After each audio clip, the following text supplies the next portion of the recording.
ဂုဏ်ကျေးဇူးတွေနှလုံးသွင်းဆင်ခြင်ပြီးတော့ဖြစ်လာတဲ့ပီတိ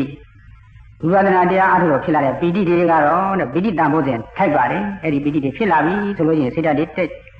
စိတ်ဓာတ်တွေပြန်တိုးတက်ကြာရှင်းနေတဲ့စိတ်ဓာတ်တွေပြန်တိုးတက်ပြီးတော့တရားတွေရှင်းမှလို့ပြန်ကောင်းလာတတ်ပါတယ်ဘုရားတရားတန်ဃာတွေကိုယ်ွယ်စိကခဲ့ရတဲ့ပုဂ္ဂိုလ်တွေဘုရားတရားတန်ဃာတွေကိုယ်ွယ်စိကရတဲ့အတွက်ကြောင့်မိမှာဆင်းရဲဒုက္ခမျိုးတွေမှာလွတ်ခဲ့ရ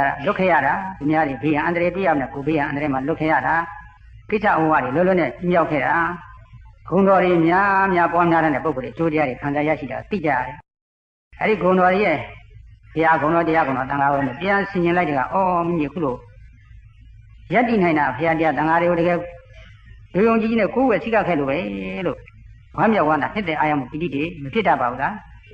ဖြစ်တတ်တယ်ဒီဘဆရာသမားတွေဂုဏ်တွေနှလုံးသွင်းပြီးတော့ဆင်ခြင်လိုက်တဲ့အခါလဲပီတိတွေဖြစ်လာတတ်ပါတယ်အခုလိုမိမိလူပေါင်းလူလောကမှာယက်တည်နိုင်တာပညာအသိနဲ့တတ်မြောက်တော့လူပေါင်းလူလောကထဲမှာလူလည်းမှာအသိနဲ့တည်းနေနိုင်တာဒီဘရဲ့ကျေးဇူးပဲ